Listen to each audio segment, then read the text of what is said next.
Hello friends, study with Krishna channel में एक बार आपका फिर स्वागत है। आज की इस क्लास में हम रालाइट एक्ट के विषय में जानेंगे और देखेंगे इसके विरोध में किस प्रकार से भारत में महात्मा गांधी के नेतृत्व में एक सत्याग्रह आंदोलन चलाया गया, जिसे रालाइट सत्याग्रह के नाम से जानते हैं। रालाइट एक्ट को अगर हम सबसे पहले समझ लें कि आखिर ये कानून क्या था। इसको काला कानून कहा गया। इसको महात्मा गांधी ने बिना वकील, बिना दलील, बिना अपील का कानून कहा। ये क्या कानून था, अगर हम इसको सबसे पहले समझ लें तो इस चैप्टर को समझने में हमें बहुत आसानी होगी। महात्मा गांधी के शब्दों में ही अगर इस कानून को हम समझने की कोशिश करें, रालाइट एक्ट, रालाइट एक्ट के विषय में जो गांधी जी ने कहा उसको समझें। गांधी जी ने इस कानून के विषय में कहा तीन चीजें। एक चीज तो कहा कि बिना अपील है, बिना दलील, और बिना वकील।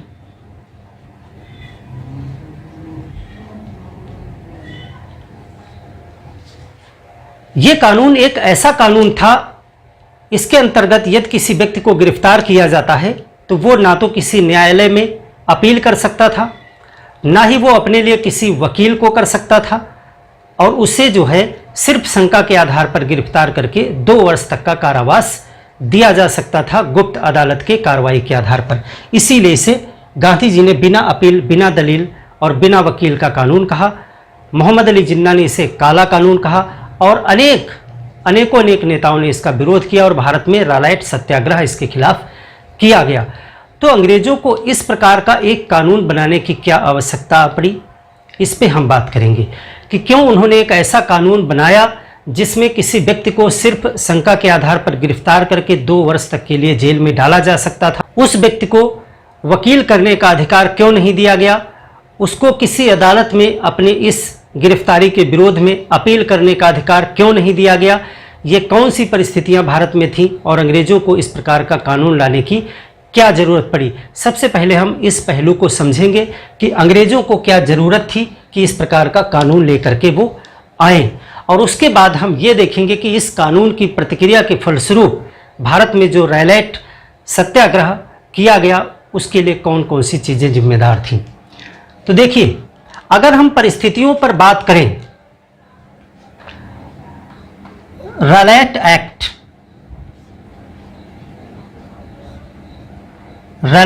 एक्ट के लिए कारक कौन सी चीजें थी जो इस कानून को लाने के लिए प्रेरित कर रही थी, जिसको anarchical and revolutionary crime activities act कहा जाता है, और इसको संक्षिप्त रूप में रालाइट एक्ट इसलिए कहते हैं क्योंकि इसको लाने की सिफारिश जिस जांच समिति के द्वारा दी गई थी उसके अध्यक्ष सर सिडनी रालाइट थे, इसीलिए इसको रालाइट एक्ट या रालाइट कानून कहा गया। तो कौन सी परिस्थितियां हैं, परिस्थितियां समझने के लिए सबसे पहले उस कालक्रम को हमें जानना होता है। यानी कि ये जो एक्ट लाया गया ये 1919 में लाया गया। 1919 कौन सी परिस्थितियां भारत में बन रही हैं जिसके लिए ये कानून लाया गया होगा, अगर इस पे हम बात करें तो सबसे पहली बात यह है कि 1905 से कहानी स्टार्ट होती है। 1905 बंगाल का विभाजन किया गया। अगर हम संक्षिप्त रूप से बिंदुओं को नोट करें तो ये देखते हैं कि 1905 बंगाल का विभाजन हुआ, और बंगाल के विभाजन के बाद में भारत में उग्रवादी आंदोलन बहुत तेज हो गए, और उसके बाद में जो बहिष्कार आंदोलन, स्वदेशी आंदोलन चलाया गया, उसके अचानक स्थगित हो जाने की वजह से बहुत सारे युवा क्रांतिकारी आंदोलन की तरफ बढ़ गए और वो क्रांतिकारी बन गए। 1905 से लेकर के 1919 के दौर में क्रांतिकारी घटनाएं बहुत तेजी के साथ बढ़ रही थी। तो सबसे पहला कारक तो यह है कि 1905 से 1919 जहां तक हमें लाना है, क्या हो रहा था, क्रांतिकारी घटनाएं बढ़ रही थी। आज जिन क्रांतिकारियों को हम फूलमाला चढ़ाते हैं उनका नमन करते हैं। उनके शहीद होने पर हमें गर्व है। उन्होंने अपने देश के लिए अपनी जान को कुर्बान कर लिया, वो हमारे लिए पूजनीय हैं। शहीद भगत सिंह, शहीद चंद्रशेखर आज़ाद, ऐसे अनेकों अनेक नाम हैं जिनके लिए हमारा मस्तक गर्व से ऊंचा हो जाता है और उनके चरणों में हम हमेशा नमन करते हैं, वो हमारे लिए पूजनीय हैं। लेकिन अगर हम दूसरे पक्ष की तरफ देखें तो क्या इस प्रकार के क्रांतिकारी जो अपनी जान की परवाह न करते हुए अंग्रेजों से हिंसात्मक तरीके से निपटने की कोशिश कर रहे थे, अंग्रेजी सरकार इनको किस नज़र से देखती थी? अंग्रेजी सरकार इनको आतंकवादी की नज़र से देखती थी, इनको अपराधी की नज़र से देखती थी। तो फिर इनको दमन करने के लिए, इनको नियंत्रित करने के लिए सरकार कोई न कोई प्रयास किया करती थी हमेशा से ही। आप देखते चलेंगे, जब हम क्रांतिकारी आंदोलन को पढ़ेंगे तो किस प्रकार से इन क्रांतिकारी आंदोलन को दबाने के लिए सरकार ने अपनी क्रूरता की सीमाएं तक पार कर दी थी। लोगों को बिना प्रोसीजर को पूरी तरीके से सभी कानूनों का पालन किए बगैर ही लोगों को सजा दे देना, फांसी दे देना, गोली मार देना, हत्या कर देना, क्रूरता से दमन किया जाना, ये सब हम चीज़ें देखेंगे। यहाँ पर हमें ये देखना है कि 1905 से 1919 के बीच में क्रांतिकारी घटनाएं तेजी से बढ़ रही थीं और इन घटनाओं के बढ़ने के पीछे का कारण ये है कि जब क्रांतिकारी मार्ग पर लोग बढ़े, 1905 बंगाल विभाजन के बाद में जब लोगों के अंदर उग्रता पैदा हुई, अचानक से आंदोलन स्थगित हो गया। बाल गंगाधर तिलक गिरफ्तार हो गए, कुछ नेताओं ने संन्यास ले लिया और आंदोलन जो है वो स्थिर हो गया।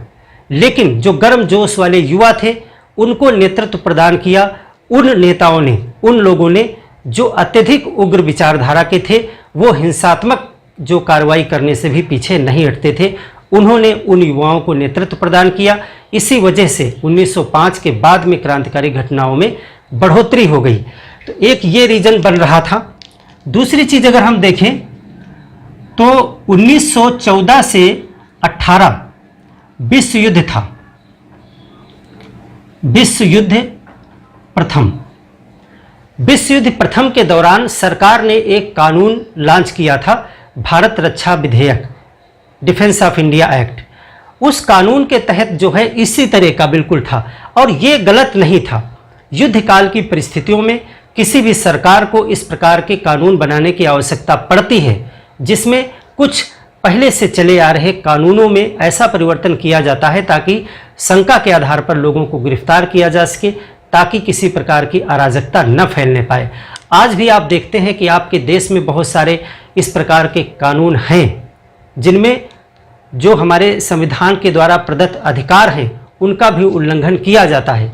लेकिन वह कानून उन परिस्थितियों के लिए बनाए गए हैं ताकि कोई बहुत बड़ी देश विरोधी घटना होने से रोका जा सके। ऐसे कुछ कानून आप पॉलिटी की क्लासेस में पढ़ेंगे। तो प्रथम विश्व युद्ध के दौरान जो है एक कानून बना था, एक कानून लाया गया था जिसको कहा गया था भारत रक्षा अधिनियम, defence of India act. Bharat रक्षा अधिनियम कुछ इसी प्रकार का अधिनियम था जिसमें अगर किसी व्यक्ति के ऊपर देशद्रोही या अराजकतावादी बातों को करने के लिए शंका हो जाए, ऐसा लगे सरकार को कि ये व्यक्ति हमारे कार्य में आगे बाधक बन सकता है, तो उसको गिरफ्तार किया जा सकता है। और युद्धकालीन परिस्थितियों में वर्तमान में भी देश में इस प्रकार के कानून चलते रहते हैं। तो यह कानून था, इस कानून का विरोध नहीं किया गया। आप यहाँ पर ध्यान देखिए कि इसका विरोध नहीं किया गया,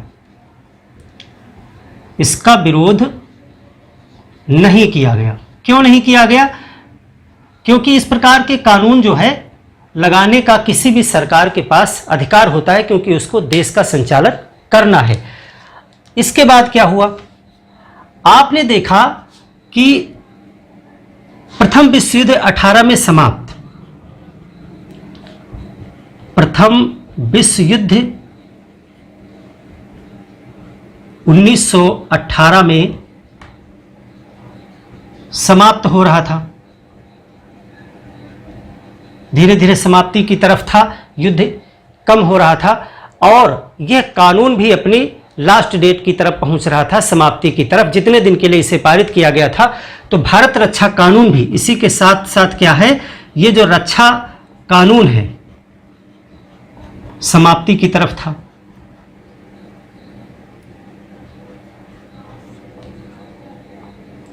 समाप्ति की तरफ। अब सरकार को ऐसा लग रहा था कि यदि हमें यहाँ पर इस प्रकार की क्रांतिकारी घटनाओं को रोकना है तो हमें एक कानून की ज़रूरत होगी। इस प्रकार के अगर अराजक तत्वों को, इस सरकार की नज़र में तो ये क्रांतिकारी अराजकतावादी ही तो हैं, आतंकवादी हैं, उनकी नज़र में अपराधी हैं, तो वो सोच रहे थे कि इनको कंट्रोल करने के लिए हमें एक कानून की ज़रूरत है। अभी तक तो इस प्रकार के कानून के आधार पर हमने उन्हें रोक लिया, लेकिन अब युद्ध के समाप्ति के बाद जब ये कानून समाप्त हो जाएगा तब हमारे पास इस प्रकार का कोई कानून नहीं होगा जिसके आधार पर हम इन्हें रोक सके। तो उन्होंने क्या किया कि एक जांच समिति बनाई। अब क्या किया उन्होंने, सर सिडनी रॉलेट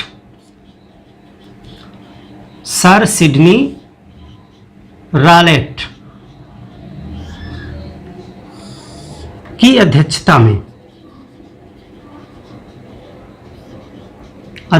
में एक जांच समिति बनाई। एक जांच समिति का गठन किया, कई लोग थे इस जांच समिति में, और इनसे कहा गया कि आप दो चीज़ों की जांच करेंगे। मुख्य रूप से दो इनको कार्य दिए गए। पहला कार्य ये था कि इस प्रकार की जो राजद्रोहात्मक या क्रांतिकारी षड्यंत्र हो रहे हैं देश में, उनका पता लगाइए। पहला काम क्या था, देश में क्रांतिकारी, ये क्रांतिकारी वे क्रांतिकारी हैं जो हिंसात्मक कार्रवाई भी करते हैं, बम फोड़ देना, चाकूबाजी करना, पिस्तौल, तलवार, इन सब का इस्तेमाल भी ये करते हैं, हत्याएं कर देना। जब हम क्रांतिकारी आंदोलन को पढ़ेंगे तो किस प्रकार से हम देखेंगे कि ये अधिकारियों के ऊपर बम फेंक देते थे, पुलिस को गोली मार देते थे। इस प्रकार के कार्य करने से ये पीछे नहीं हटते थे अपने कार्य को निकलवाने के लिए। देश में क्रांतिकारी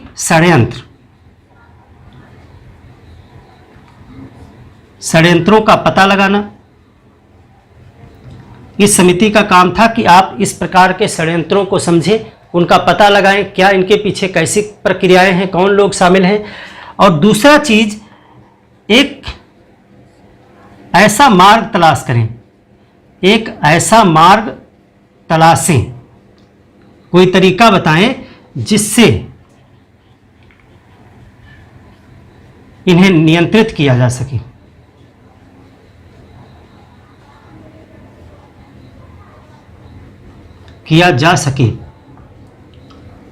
तो ये दो चीज़ों पर फोकस करके इनको काम करना था और इन्होंने बखूबी अपना काम किया और कुछ सिफारिशें इन्होंने दी।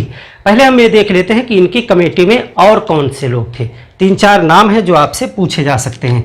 तो सर सिडनी रॉलेट में इनके साथ में कुछ सदस्य थे और वो सदस्य थे बेसिल स्कॉट, एक नाम था इसमें बेसिल स्कॉट।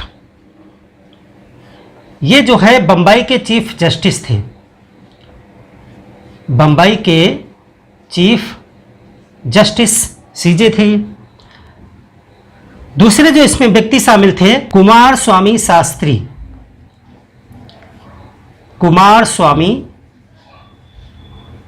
शास्त्री, ये मद्रास हाईकोर्ट के जज थे, मद्रास हाई कोर्ट के उस समय जज थे। इनको लिया गया इस समिति में। तीसरे जो व्यक्ति इस सर सिडनी रॉलेट की जो जांच समिति है उसमें रखे गए प्रभात चंद्र मित्र। ये कौन थे? ये कलकत्ता हाई कोर्ट के वकील थे, कलकत्ता हाई कोर्ट के वकील थे प्रभात चंद्र मित्र। और एक व्यक्ति और थे बर्ने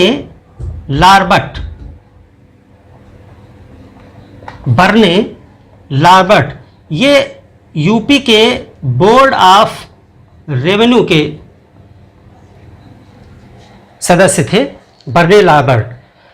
तो इस प्रकार से ये और सर सिडनी रॉलेट इसके अध्यक्ष थे, इसीलिए ये कानून रॉलेट एक्ट कहलाता है। इस कानून का पूरा नाम जो है anarchical and revolutionary crime activities act था, यानी राजद्रोहात्मक और क्रांतिकारी जो अपराध है आपराधिक गतिविधियों को रोकने वाला कानून। तो इस प्रकार से ये जो समिति गठित की गई, इसका यही काम था कि आप कोई तरीका बताएं। तो इन्होंने क्या तरीका बताया? इन्होंने कहा कि ये जो भारत रक्षा कानून समाप्त हो रहा है, हमें इसके विकल्प के तौर पर इसी प्रकार का एक नया कानून बनाना होगा। पहला प्रस्ताव इनका यही था, पहला सिफारिश, कि भारत रक्षा कानून के जैसा ही एक नया कानून हमें पारित करना चाहिए। और इन्होंने कहा कि फौजदारी कानून में भी हमें कुछ परिवर्तन करने होंगे ताकि इस प्रकार की एक्टिविटीज़ में शामिल लोगों के साथ निपटा जा सके। तो दो सिफारिश थी। इसकी रिपोर्ट जो आई, रिपोर्ट दो चीज़ें कही गई खास करके। एक था कि भारत रक्षा कानून जो समाप्त होने वाला है, भारत रक्षा कानून की जगह एक नया कानून लाना चाहिए।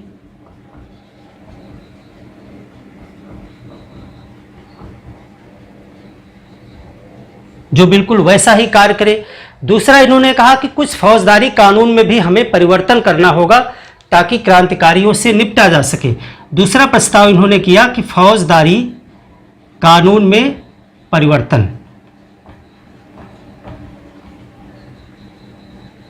परिवर्तन और उद्देश्य क्या था? ताकि इन घटनाओं को रोका जा सके।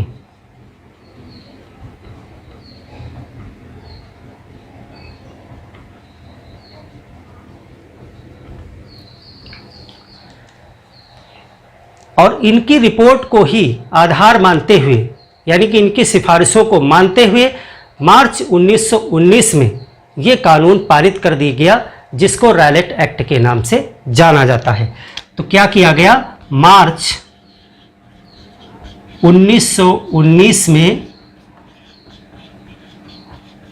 रॉलेट एक्ट पारित, इसको यहां भारत में लॉन्च कर दिया गया कि इस प्रकार का ये कानून आ रहा है। तो रॉलेट एक्ट जो है क्या था वो पहले हमने आपको बता दिया। क्या इन्होंने इसमें किया कि ये जो कानून लाया गया और फौजदारी कानून में कुछ परिवर्तन करके जो बनाया गया, उसमें 3-4 चीजें थीं। उसको पहले हम समझ लेंगे, फिर ही तभी हम समझ पाएंगे कि इसका विरोध क्यों किया गया। क्या था रॉलेट एक्ट?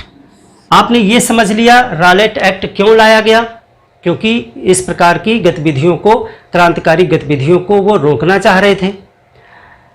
किसकी रिपोर्ट के आधार पर लाया गया? सर सिडनी रॉलेट की रिपोर्ट के आधार पर लाया गया, इसीलिए इसको रॉलेट एक्ट कहा गया। अब इस एक्ट में क्या रखा गया? इसमें पहली चीज ये कहा गया कि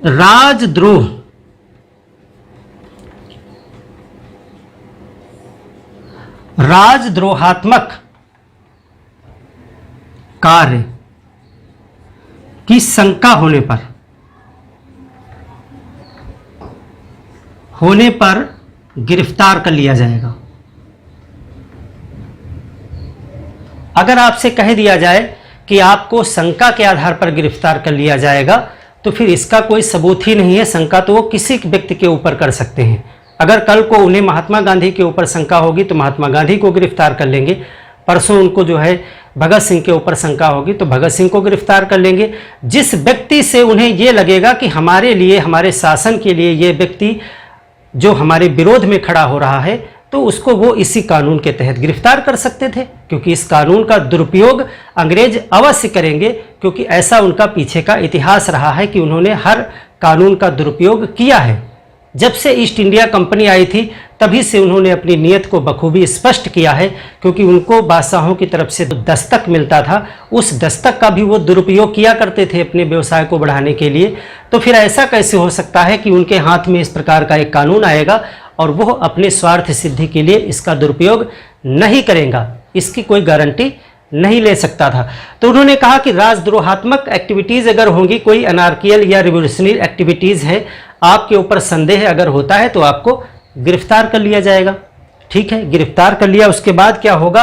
क्या उस व्यक्ति को अपना केस, अपना पक्ष रखने का कोई अवसर दिया जाएगा? तो नहीं दिया जाएगा। व्यक्ति को जो गिरफ्तार किया जाएगा, व्यक्ति को वकील करने का अधिकार नहीं होगा। वकील करने का अधिकार नहीं होगा। यानी कि उस व्यक्ति को अपना पक्ष रखने के लिए कोई भी कानून की मदद लेने का अधिकार नहीं दिया गया। ये इसकी सबसे बुरी बात थी। पहली बात तो ठीक है, चलो शंका के आधार पर किसी व्यक्ति को गिरफ्तार कर लिया है तो उसे प्रूफ करने का अवसर चाहिए कि वो जो आरोप उसके ऊपर लगाए गए हैं वो सही है या नहीं। तो वकील करने का कोई अधिकार नहीं। तो क्या किसी कोर्ट में उसको पेश किया जाएगा, उसके ऊपर मुकदमा किया जाएगा, कोई सरकारी वकील होगा? ऐसा भी कुछ नहीं होगा। एक गुप्त अदालत में उसे पेश किया जाएगा। यानी ऐसे ही जज बैठ के फैसला कर देंगे, कोई केस नहीं। गुप्त अदालत के द्वारा फैसला होगा और इसमें 2 वर्ष तक की सजा का प्रावधान रखा गया। 2 वर्ष तक की सजा, 2 वर्ष तक की सजा जो है उस व्यक्ति को दी जा सकती है।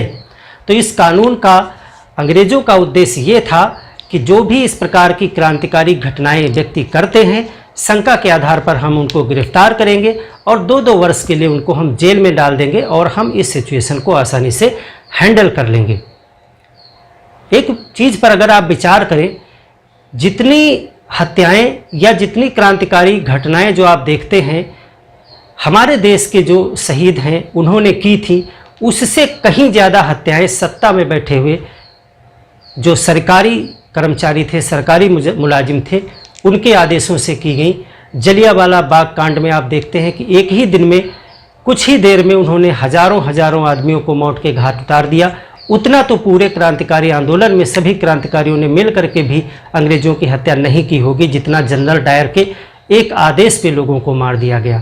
और ऐसी एक घटना नहीं है, जलियांवाला बाग कांड से पहले भी गोलियां चली हैं, बहुत से लोगों को फांसियों पे लटका दिया गया, गोली मार दी गई। तो इस प्रकार से सत्ता में बैठे हुए लोग जितना हत्याओं का काम या आपराधिक कार्य कर रहे थे, उतना तो इधर से प्रतिक्रिया स्वरूप किया भी नहीं जा सकता था, इतने संसाधन ही नहीं थे।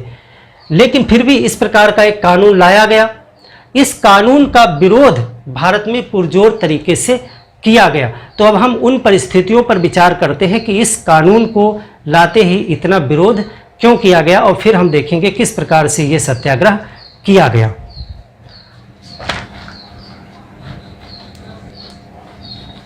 अगर हम इन चीज़ों पर विचार करें कि 1919 में अंग्रेज़ों ने जो परिस्थितियां देखी उसके हिसाब से रॉलेट एक्ट लेकर के आ गए वो, और आप पीछे पड़ चुके हैं कि 1919 में मॉन्टेग्यू चेम्सफोर्ड सुधार भी लागू किया गया। आपने देखा था कि भारत में होम रूल मूवमेंट चल रहा था और उसके बाद जो है मॉन्टेग्यू आए और उन्होंने घोषणा की कि इस प्रकार से हम भारत को धीरे धीरे टुकड़ों में स्वशासन देंगे। और उसके लिए मॉन्टेग्यू चेम्सफोर्ड या भारत सरकार अधिनियम 1919 जो पूरा पीछे पड़ चुके हैं, वो भी इसी 1919 में लॉन्च किया गया। और पैरेलल रूप से आप देख रहे हैं कि रॉलेट एक्ट भी पारित किया गया। अब यहाँ पर अंग्रेजों की दोहरी नीति को आप देखने का प्रयास करिए कि एक तरफ वो रॉलेट एक्ट को लेकर के आ रहे हैं जिसमें इस प्रकार का एक कानून है जो भारत के लोगों के लिए, भारत के राष्ट्रवाद के लिए, भारत के राष्ट्रवादी नेताओं के लिए एक खतरा है कि उनको कभी भी मार्ग से हटाया जा सकता है। और दूसरी तरफ वो नरमपंथी नेताओं को खुश करने के लिए, यानी जो नरम दल के नेता हैं, जो नरम विचारधारा के लोग हैं, उनको खुश करके अपनी तरफ मिलाने के लिए मॉन्टेग्यू चेम्सफोर्ड सुधार पारित किए गए। उनको लॉन्च किया गया कि आपको हम यहाँ सहभागिता दे रहे हैं, आपको स्वशासन धीरे धीरे देने का प्रयास कर रहे हैं। दोनों ही चीज़ें कंट्राडिक्टरी हैं, एक दूसरे के विरोधी हैं, जिससे अंग्रेजों की नीयत स्पष्ट हो जाती है और जनता रॉलेट एक्ट के विरोध में सड़कों पर उतर आती है। हालांकि महात्मा गांधी के नेतृत्व में जो रॉलेट एक्ट यहाँ पर जो सत्याग्रह, रॉलेट सत्याग्रह किया गया, उसके विरोध में काफ़ी नरम दल के लोग, जैसे मुख्य रूप से एनी बेसेंट जो अभी तक होम रूल मूवमेंट देश में चला रही थी, गिरफ्तारी के बाद जब छूट करके आई तो उन्होंने मॉन्टेग्यू के द्वारा की गई घोषणा का स्वागत किया और उन्होंने अपना आंदोलन स्थगित कर दिया। उन्होंने भी रॉलेट एक्ट का विरोध किया। प्रारंभ में जब कांग्रेस ने रॉलेट एक्ट के विरोध में प्रस्ताव पारित किया में दिल्ली अधिवेशन मदन मोहन मालवीय की अध्यक्षता में, तो एनी बेसेंट ने भी इसका स्वागत किया। उन्होंने भी कहा कि रॉलेट एक्ट का विरोध होना चाहिए, लेकिन जब महात्मा गांधी ने अपनी रूपरेखा उनके सामने प्रस्तुत की कि आंदोलन का प्रारूप क्या होगा, विस्तार क्या होगा, तो एनी बेसेंट ने अपने कदम पीछे हटा लिए। एनी बेसेंट ने कहा कि जो महात्मा गांधी का तरीका है वो उचित नहीं है। वो अपने तरीके से इंडियन जो अपनी उनकी पत्रिकाएं थी, कॉमनवेल और न्यू इंडिया, उसमें वो विरोध के लिए अपने वही उदारवादी तरीके से विरोध दर्ज कराती रहीं, लेकिन महात्मा गांधी के आंदोलन में वो शामिल नहीं हुई और उन्होंने महात्मा गांधी को एक राजनीतिक बच्चा कह करके पुकारा। उन्होंने कहा महात्मा गांधी को भी राजनीति का कोई अनुभव नहीं है, वो राजनीतिक रूप से एक बच्चे के समान है, उनका ये तरीका उचित नहीं है। लेकिन उनको नहीं पता था कि अब भारत में गांधी की आंधी चलने वाली है और उस आंधी के तूफान बनने में देर नहीं लगेगी, जिसमें समस्त विरोधी, यहाँ तक कि अंग्रेजों की सत्ता भी सूखे पत्तों की तरह उड़ने वाली थी। उनको यह आभास नहीं था कि आने वाला समय भारत की धरती पर जो लोग हैं वो गांधी के अनुसरण में चलने वाले हैं और गांधी जी के द्वारा जो नीतियाँ, जो तौर तरीके, आंदोलन करने का जो तरीका यहाँ पर दिया जाएगा, उसी के साथ हजारों लाखों नहीं करोड़ों लोग कदम से कदम मिलाकर चलने वाले थे और भारत में आंधी चलने वाली थी, जो एक भविष्य था। गांधी जी के द्वारा सत्याग्रह का मार्ग जो था वो आने वाली लड़ाई के लिए एक नया हथियार था। तो लोग किस प्रकार से सत्याग्रह से जुड़ गए? उन्होंने अभी तक जो है, जो होम रूल मूवमेंट या जो भी चल रहा था, उससे आकर के रॉलेट सत्याग्रह में एक नए तरीके पर उन्होंने अपना पुरजोर विरोध, जो पंजाब, दिल्ली और उधर के क्षेत्रों में बहुत हाहाकार मचा दिया, उस विरोध में किस प्रकार से लोग जुड़े, उसके पीछे क्या परिस्थितियां थी, आप इसको समझने की कोशिश करिए। रॉलेट सत्याग्रह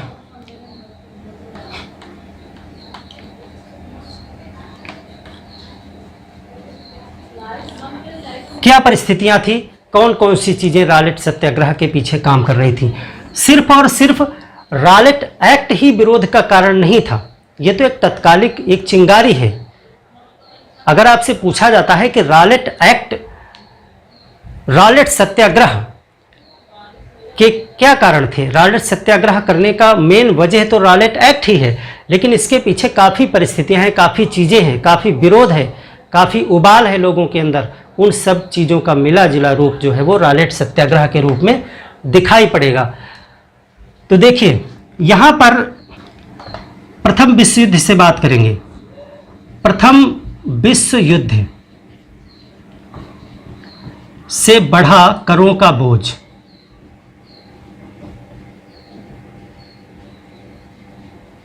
भारत में प्रथम विश्व युद्ध, भारत शामिल हुआ उसमें, और इतना ज़्यादा पैसा जो है ब्रिटेन सरकार भारत से खर्च की कि भारत के ऊपर जो है करों का बोझ बढ़ गया, क्योंकि सरकार अपना पैसा निकालने के लिए टैक्स की दरें बढ़ाई, नए कर लगाए गए, तो भारत की जनता बढ़े हुए करों के बोझ तले दबी हुई थी और विश्व युद्ध से महंगाई भी बढ़ गई थी।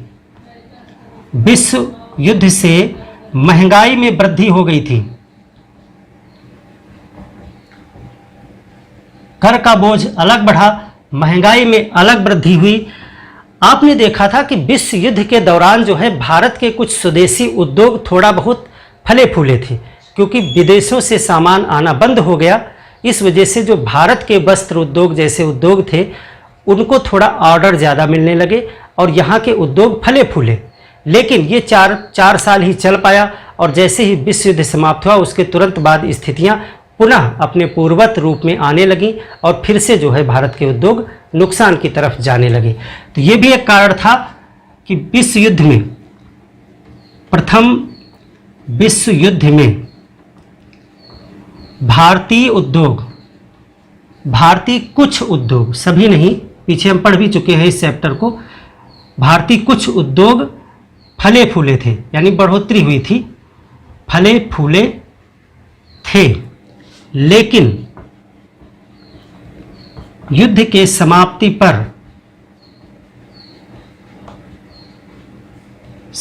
पर पुनः स्थितियां पूर्ववत हो गईं, स्थितियां पूर्ववत होने लगी। फिर से जो है विदेशी सामान आना प्रारंभ हो गया और फिर से जो है भारत के उद्योगों को दमन का जो है शिकार होना पड़ा। तो ये कारण से लोगों के अंदर आक्रोश है। अब देखिए, इसके पहले आपने देखा था कि प्रथम विश्व युद्ध के दौरान भारत में एक मूवमेंट चल रहा था, स्वशासन, home rule movement. Home rule movement अचानक से बंद हो गया। अगर आप लाखों लाखों लोगों को एक सपना दिखा करके उनके अंदर जोश भरते हैं और फिर अचानक से आंदोलन अगर बंद हो जाता है तो फिर उस उबाल का क्या होगा? वो क्रोध, वो उफान जो उनके अंदर उठ चुका था, उसको कहीं ना कहीं तो निकलना था और रॉलेट एक्ट उनको एक अच्छा अवसर प्राप्त हुआ जहां पर उन्होंने अपने इस क्रोध को निकाला। तो यहां पर home rule movement, home rule आंदोलन, होम रूल आंदोलन जो है वो मॉन्टेग्यू घोषणा के बाद समाप्त। मॉन्टेग्यू घोषणा के बाद समाप्त हो गया। लोगों में उबाल था, उबाल, क्रोध था, क्योंकि वो मॉन्टेग्यू की घोषणा जो है एनी बेसेंट की लीग ने स्वीकार कर ली थी। सभी लोगों ने नहीं स्वीकार की, टॉप लीडर ने स्वीकार कर ली, तो उन्होंने आंदोलन को स्थगित कर दिया। लेकिन जनता इससे संतुष्ट नहीं हो पाई, क्योंकि जनता को तो स्वशासन के सपने दिखाए गए थे। तो उनके अंदर एक क्रोध था, जो उबाल वो आने वाले किसी आंदोलन का इंतजार कर रहे थे कि इस क्रोध को हम कहाँ निकालेंगे। बाल गंगाधर तिलक की जो लीग थी, उन्होंने इसको स्वीकार तो नहीं किया। उन्होंने कहा कि ये जो है बिना सूर्य का उषा काल है। लेकिन बाल गंगाधर भी तिलक जो हैं वो भी एक मुकदमे के सिलसिले में बाहर चले गए और उनका आंदोलन भी स्थगित हो गया। इस वजह से लोगों के अंदर बहुत क्रोध था। विश्व युद्ध से बहुत सारे सैनिकों की भर्ती की गई थी और वो सैनिक भी वापस हिंदुस्तान आ चुके थे। तो उन सैनिकों ने भी समाज में एक नई प्रकार की हवा पैदा की थी कि अंग्रेज जो हैं वो सर्व विजेता नहीं हैं, उनको भी हराया जा सकता है। हमने भी उनके साथ कंधे से कंधा मिलकर के लड़ाई की है। उनकी नस्ल में और हमारी नस्ल में कोई फर्क नहीं है, हमारे भी उतने ही अधिकार होने चाहिए। यानी कि विश्व युद्ध से वापस आए सैनिकों ने समाज में एक नई विचारधारा को जन्म दिया था। तो ये भी एक कारण बनता है कि विश्व युद्ध से वापस आए सैनिकों ने समाज में एक नई विचारधारा को जन्म दिया था, एक नई विचारधारा फैलाई थी। उन्होंने ये कहा कि अंग्रेजों की नस्ल जो है वो ऐसा नहीं है कि उनको हराया नहीं जा सकता, वो भी उसी तरीके के इंसान हैं जिस प्रकार हम लोग हैं। यानी हम और अंग्रेज बराबर हैं, हमारी नस्लें एक समान हैं। जबकि अंग्रेज शुरू से क्या प्रदर्शित करते आ रहे थे कि अंग्रेजी नस्ल जो है वो भारतीय नस्लों से उन्नत है, यहाँ की संस्कृति को भी वो अपने से कमतर ही आंकते आए थे। तो ये सब भ्रम धीरे धीरे लोगों का टूटने लगा था। और इन सब परिस्थितियों में जब लोगों के अंदर अंग्रेजों के प्रति क्रोध है, उबाल है, और वो जो है इसको कहीं ना कहीं निकालना चाहते हैं, और ऐसे में ही एक ये काला कानून जिसको रॉलेट एक्ट कहा गया वो आ गया। और फिर लोग जो है इसमें आंदोलन में तैयार थे सत्याग्रह करने के लिए। तो यहाँ पर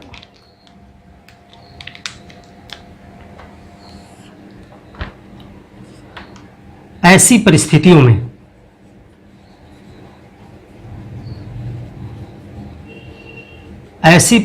में रॉलेट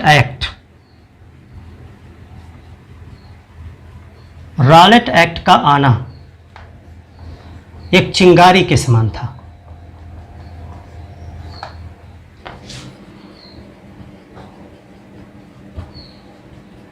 होम रूल मूवमेंट के बाद जो है मॉन्टेग्यू चेम्सफोर्ड सुधार भी लागू किए गए, लेकिन जनता को उससे कोई मतलब नहीं है। लेकिन ये जो रॉलेट एक्ट आया वो एक चिंगारी का काम किया। लोग भड़क उठे, लोगों ने तुरंत जो है एक आंदोलन छेड़ दिया, यहाँ पर विरोध प्रदर्शन शुरू हो गए और महात्मा गांधी के नेतृत्व में एक सत्याग्रह चलाया गया जिसको रॉलेट सत्याग्रह कहा जाता है। तो देखिए किस प्रकार से उसकी भूमिका बनी और क्या क्या किया गया, उस पर हम बात करेंगे। अब विरोध कैसे किया गया और उसका क्या परिणाम हुआ। परिणाम अगर बड़े रूप में आप देखें, रॉलेट सत्याग्रह जो था वो बहुत उफान पर पहुंच गया अप्रैल 1919 में ही, बहुत जल्दी मार्च में ही ये आया, फरवरी से मार्च के बीच में इसको यहाँ पर लॉन्च किया गया इस कानून को, और अप्रैल तक आते आते ये बहुत उग्र रूप आंदोलन ने धारण कर लिया। खास करके जो दिल्ली, पंजाब का जो क्षेत्र था, सिंध का जो क्षेत्र था, उत्तर प्रदेश, मध्य प्रांत, ये सब इलाके जो थे, हालांकि छुटपुट तौर से मद्रास, कलकत्ता, बम्बई, इस सब क्षेत्रों में था, लेकिन पंजाब के क्षेत्र में ये बहुत उग्र रूप से आंदोलन चल रहा था। और इसकी परिणति ये हुई कि वहाँ पर एक बहुत बड़ा कांड हो जाता है, जिसको जलियांवाला बाग हत्याकांड के नाम से आप जानते हैं, उसको भी हम पढ़ेंगे।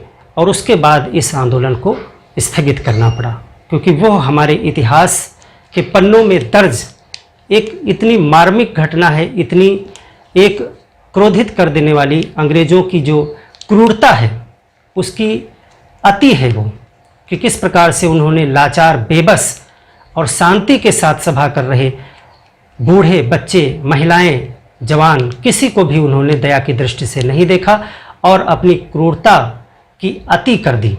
पूरे विश्व में इस चीज़ की बुराई होनी थी, लेकिन फिर भी अंग्रेज़ों ने उसके अपराधियों को बड़ाई करके रिहा किया, यानी उनकी अच्छाई की गई, ना कि उनकी बुराई अंग्रेज़ों के द्वारा। तो ये क्रोध से आज भी जब इस चीज़ को हम पढ़ते हैं, आज भी जब हम लोग उस चीज़ को देखते हैं, पढ़ते हैं, तो आज भी हमारा जो रक्त है वो खौलने लगता है। लेकिन उन परिस्थितियों में क्या हुआ होगा उसका तो अंदाज़ा ही लगाना मुश्किल है। तो देखें किस प्रकार से ये विरोध किया गया सत्याग्रह में, रॉलेट सत्याग्रह।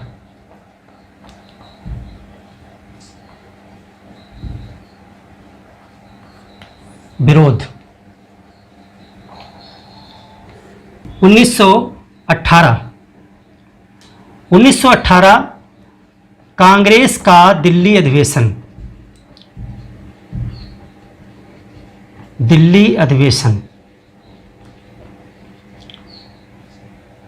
अध्यक्ष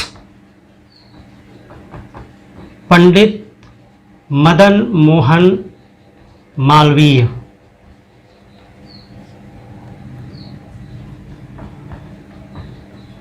रॉलेट एक्ट विरोध प्रस्ताव पारित। इसी कांग्रेस के अधिवेशन में 1918 से ही विरोध प्रारंभ हो गया। 1918 में इस कानून के विरोध में एक प्रस्ताव पारित किया गया पंडित मदन मोहन मालवीय की अध्यक्षता में। 1918 में आप एक और घटना सुनते हैं कि कांग्रेस का दूसरा विभाजन हो गया था, होम रूल मूवमेंट चल रहा था। मॉन्टेग्यू ने घोषणा की और उस घोषणा के उपरांत जो है आंदोलन स्थगित हो गया, जिसमें दो धड़े फिर हो गए। कांग्रेस के बीच में दो दल फिर बन गए। कुछ लोगों को स्वीकार था मॉन्टेग्यू घोषणा और कुछ लोगों को नहीं स्वीकार था। ये घटना पढ़ चुके हैं, तो किस प्रकार से अब की बार नरम दल वालों ने एक नई पार्टी बना ली थी। तो ये विरोध, ये जो बंटवारा हो गया था 1918 में कांग्रेस का, वो भी कांग्रेस के अधिवेशन में हुआ था, लेकिन वो एक विशेष अधिवेशन था। 1918 में कांग्रेस के दो अधिवेशन हुए थे। जब आप अधिवेशन पढ़ते हैं तो कुछ विशेष अधिवेशन हुए हैं, तो एक और अधिवेशन यहाँ पर हुआ था, वो भी आप दर्ज कर लें ताकि कोई कन्फ्यूजन न हो। 1918 में कांग्रेस का विशेष अधिवेशन भी हुआ था, कांग्रेस का, और ये पहला विशेष अधिवेशन था। विशेष अधिवेशन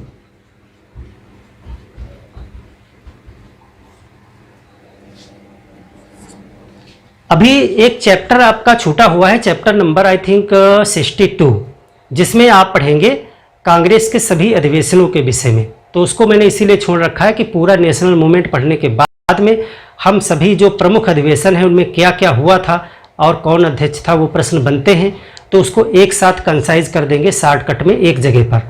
अभी उसको पहले अगर हम सारा कुछ लिख देते तो वो रटने वाला काम हो जाता, लेकिन यहाँ पर हम पूरा नेशनल मूवमेंट पढ़ लेंगे, जिससे कि उसे हमें रटना नहीं पड़ेगा और हम समझ करके उसे पढ़ लेंगे।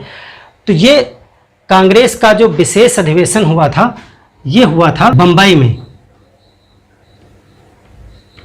ये बम्बई में अधिवेशन हुआ था, विशेष अधिवेशन, और यहाँ पे जो अध्यक्ष थे वो सैयद हसन इमाम यहाँ पर अध्यक्ष थे।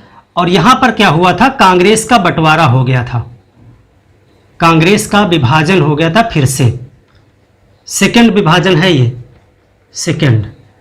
और इसमें इसके विभाजन की वजह थी मॉन्टेग्यू की घोषणा की स्वीकृति। कुछ लोग चाहते थे, मॉन्टेग्यू की घोषणा पे विश्वास था, जैसे एनी बेसेंट वगैरह, और बाल गंगाधर तिलक इत्यादि नेताओं को विश्वास नहीं था। तो ये था, इस प्रकार से विरोध प्रारंभ हुआ। महात्मा गांधी ने क्या कहा? महात्मा गांधी ने, अभी पीछे भी हम लिख चुके हैं, इसको यहाँ पर नोट करेंगे। महात्मा गांधी ने कहा कि कानून कि जो रॉलेट एक्ट है, रॉलेट एक्ट क्या है? 3 चीजें इन्होंने कही। इन्होंने कहा कि यह बिना अपील का कानून है, बिना अपील, बिना दलील, अपनी बात आप रख भी नहीं सकते हैं, और बिना वकील, कोई वकील भी नहीं कर सकते आप, इस प्रकार का कानून है। मोहम्मद अली जिन्ना ने क्या कहा?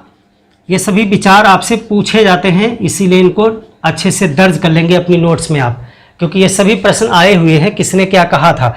मोहम्मद अली जिन्ना ने कहा इसी कानून के लिए, इन्होंने कहा कि ये काला कानून है, काला कानून की संज्ञा दी। और एक बात और कही, वो भी कोटेशन पूछा गया है। इन्होंने कहा कि यदि क्रांतिकारी जो घटनाएं हैं वो एक बीमारी है, तो निश्चित तौर से जो रॉलेट एक्ट है वो उस बीमारी का अनुचित इलाज है, गलत इलाज है। इन्होंने एक बात और कही थी, उसे आप दर्ज कर लेंगे कि यदि क्रांतिकारी घटनाएं एक बीमारी हैं, मान लेते हैं कि अगर ये बीमारी है, तो यह कानून उसका गलत इलाज है।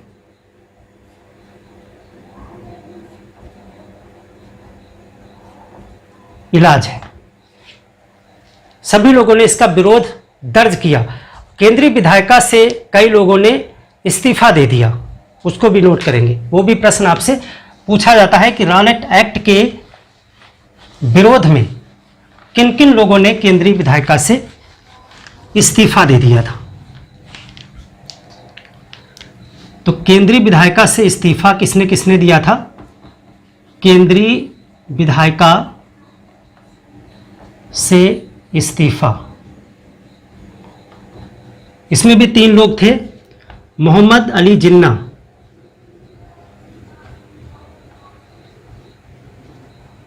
ये निर्वाचित सदस्य, एकमात्र निर्वाचित भारतीय सदस्य थे मोहम्मद अली जिन्ना उस समय केंद्रीय विधायिका में, और बाकी 2 लोग मनोनीत में हैं, मजहरुल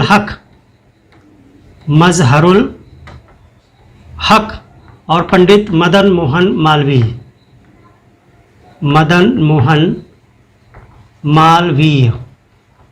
इन 3 लोगों ने जो है केंद्रीय विधायिका से इस्तीफा दे दिया था, और मोहम्मद अली जिन्ना जो है उसमें एकमात्र भारतीय निर्वाचित सदस्य उसमें थे। तो इस प्रकार से ये रॉलेट सत्याग्रह शुरू हो गया। एनी बेसेंट के विषय में क्या लिखे लेंगे यहाँ पे? एनी बेसेंट का क्या विचार था? एनी बेसेंट, क्योंकि कुछ अलग इनका विचार है इसीलिए इसको दर्ज कर लेंगे। एनी बेसेंट प्रारंभ में आप लिखेंगे, प्रारंभ में विरोध प्रस्ताव का स्वागत किया, विरोध प्रस्ताव स्वागत, यानी इन्होंने कहा हाँ रॉलेट एक्ट का विरोध होना चाहिए, लेकिन बाद में गांधी जी के तरीके से असहमत हो गई। गांधी जी के सत्याग्रह के तरीके से मतभेद हो गया, यानी इनको लगा कि महात्मा गांधी जी का जो सत्याग्रह का तरीका है वो उचित नहीं है। उन्होंने अपने तरीके से इसका विरोध जारी रखा, और इस वजह से बेसेंट ने गांधी जी को कहा था, बेसेंट ने गांधी जी को राजनीतिक बच्चा कहा।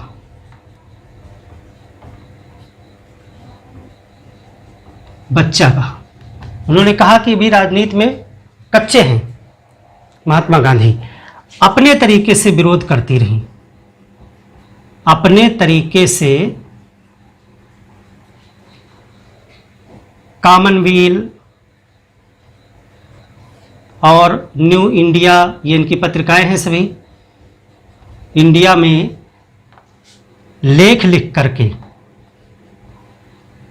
लेखों के माध्यम से विरोध किया, विरोध करती रहीं। तो रॉलेट एक्ट का विरोध इन्होंने भी किया था कि ऐसा कानून नहीं होना चाहिए, लेकिन उन्होंने ये भी कहा कि महात्मा गांधी के द्वारा जो ये सत्याग्रह का तरीका यहाँ पर किया जा रहा है वो अनुचित है। यही चीज़ आप असहयोग आंदोलन में भी देखेंगे कि एनी बेसेंट जो है वो महात्मा गांधी के विचारों से सहमत नहीं हुई आगे जा करके। अब इसके बाद देखें कि गांधी जी ने किस तंत्र का, किस सिस्टम का उपयोग किया इस आंदोलन को चलाने के लिए, इस सत्याग्रह को चलाने के लिए। तो उन्होंने यहाँ पर 3 संगठनों का प्रयोग किया है। गांधी जी ने 3 संगठनों का प्रयोग किया है इसमें, इस सत्याग्रह में, रॉलेट सत्याग्रह में। रॉलेट, कहीं कहीं पे आपको देखिए शब्द उसमें भ्रम न पड़िएगा, रॉलेट, रालेट, ये सभी शब्द आपको मिलेंगे अलग अलग पुस्तकों में, उच्चारण का अंतर है। और मेरे हिसाब से जो सही शब्द है वो रलाइट है, तो वही शब्द मैं लिख रहा हूँ। रलाइट सत्याग्रह में संगठन महात्मा गांधी प्रमुख इसके नेतृत्व करता है।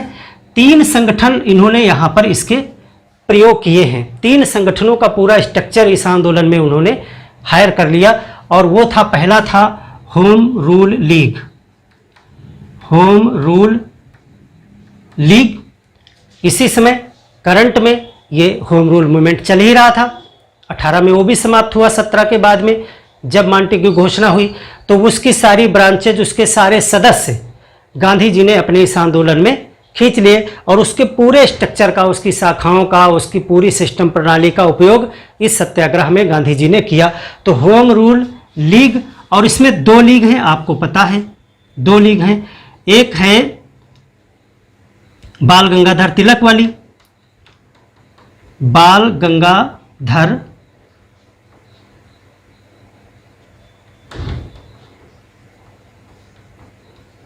तिलक, इसका पूर्ण प्रयोग किया, पूर्ण उपयोग हुआ। बाल गंगाधर तिलक की जो लीग है उसका पूरा उपयोग किया। और दूसरा था एनी बेसेंट। अब चूंकि एनी बेसेंट की विचारधारा जो है वो गांधी जी से पृथक हो गई, इसके लिए इसका जो है सीमित प्रयोग हो सका। इनकी शाखाओं का पूरा प्रयोग नहीं हो पाया, सीमित प्रयोग हो सका, क्योंकि वो स्वयं में विरोध में थी। तो इस प्रकार से होम रूल लीग के जो है संस्थाओं का उपयोग जो है गांधी जी ने इसमें किया। और दूसरा जो है खिलाफत कमेटी, खिलाफत कमेटी। हालांकि खिलाफत कमेटी का पूरा उपयोग जो है वो रॉलेट सत्याग्रह में नहीं हो पाया, लेकिन रॉलेट सत्याग्रह के दौरान ही खिलाफत कमेटी की स्थापना की गई थी। आप आगे खिलाफत आंदोलन पढ़ेंगे कि किस प्रकार से भारत में जो है खिलाफत आंदोलन चलाया गया। तो खिलाफत कमेटी का उपयोग तो किया, लेकिन ये अंतिम चरण में था, थोड़ा उपयोग हो पाया, और इसका भरपूर उपयोग जो है वो असहयोग आंदोलन में महात्मा गांधी करेंगे। लेकिन ये भी आप दर्ज करेंगे खिलाफत कमेटी का भी प्रयोग जो है गांधी जी ने इस आंदोलन में किया था।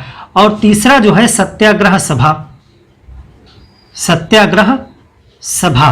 और सत्याग्रह सभा की स्थापना जो है इसी आंदोलन के दौरान जो है साबरमती आश्रम में महात्मा गांधी ने की।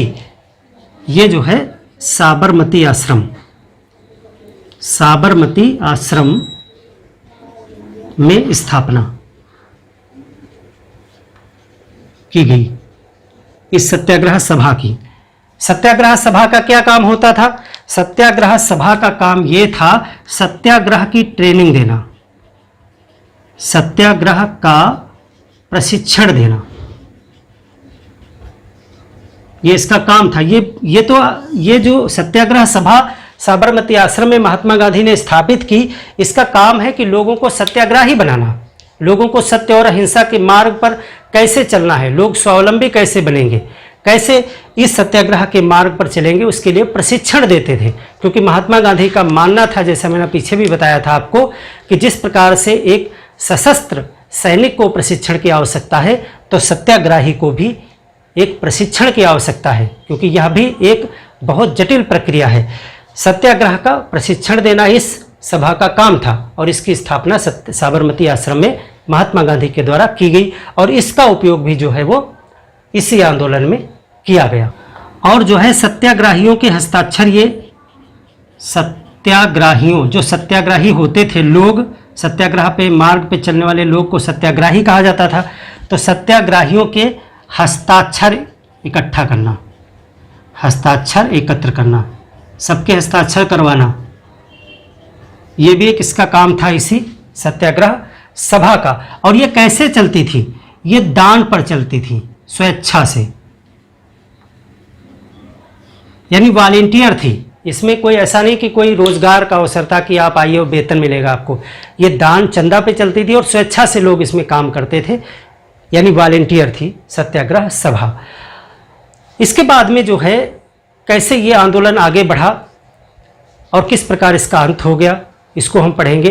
तो आपको कुछ चीज़ें यहाँ पर नोट कर लें, हालांकि उसको आगे डिटेल में हम पढ़ेंगे। 6 अप्रैल 1919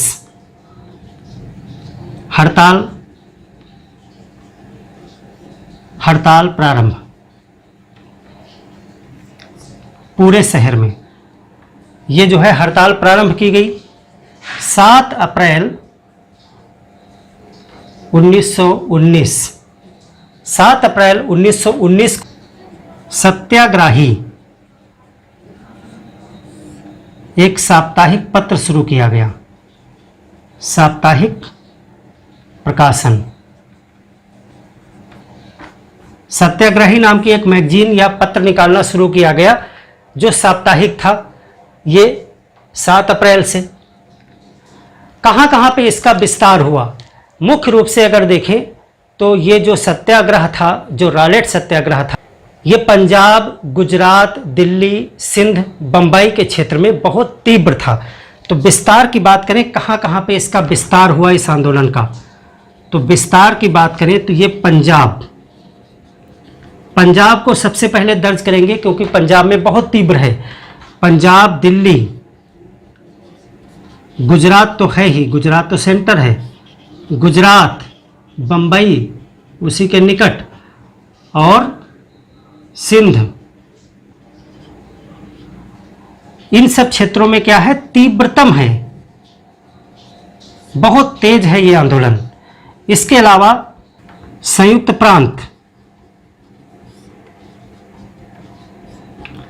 मध्य प्रांत,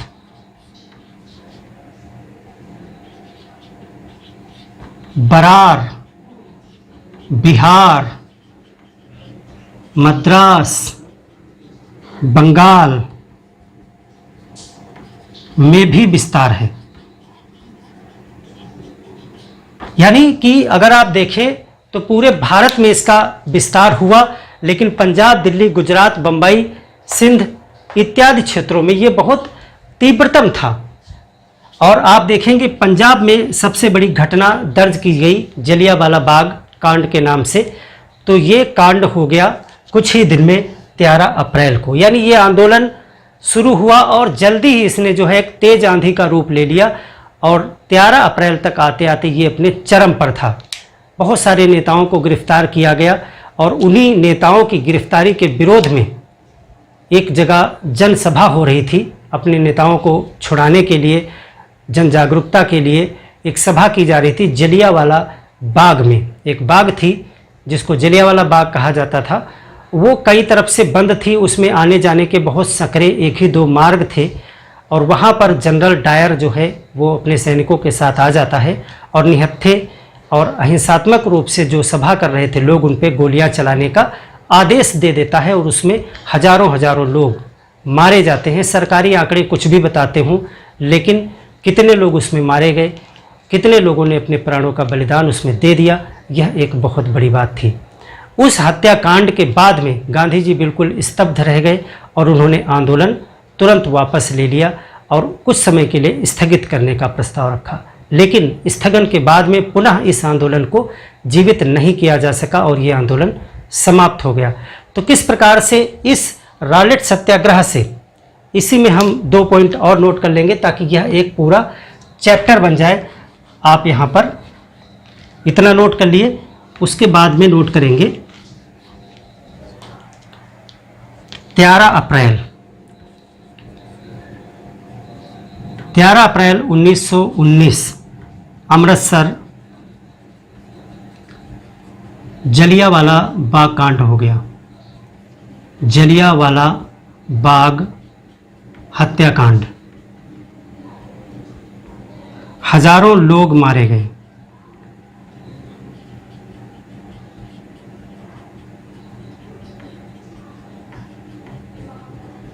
इसी रॉलेट सत्याग्रह के दौरान ही ये कांड हो गया। इसी आंदोलन से जुड़ी हुई ये सभा थी और इस वजह से जो है 18 अप्रैल को 1919 गांधी जी ने आंदोलन वापस ले लिया। गांधी जी ने आंदोलन स्थगित कर दिया। आंदोलन स्थगित। और इसके बाद इस आंदोलन को पुनः जीवित नहीं किया जा सका। 18 अप्रैल तक ही समझिए इसका एंड हो गया। तो क्या था ये घटना, जलियांवाला बाग हत्याकांड, कैसे इसमें जांचें हुई, हंटर कमेटी ने क्या जांच की और किस प्रकार से इसका रिजल्ट निकल के आया, क्या हुआ, क्या क्या घटनाएं थी, उस पर हम बात करेंगे एक अगले चैप्टर में जो काफ़ी इंपॉर्टेंट है आपके एग्जाम के दृष्टिकोण से। तो आज हमने रॉलेट एक्ट और रॉलेट सत्याग्रह को समझा। नेक्स्ट चैप्टर में हम जलियांवाला बाग हत्याकांड और उससे जुड़ी जांच को समझेंगे, उसके परिणामों को समझेंगे। पीटी और मेंस के दृष्टिकोण से उन प्रश्नों को हम समझने का कोशिश करेंगे। तो मिलते हैं एक और बेहतर क्लास में, तब तक के लिए धन्यवाद।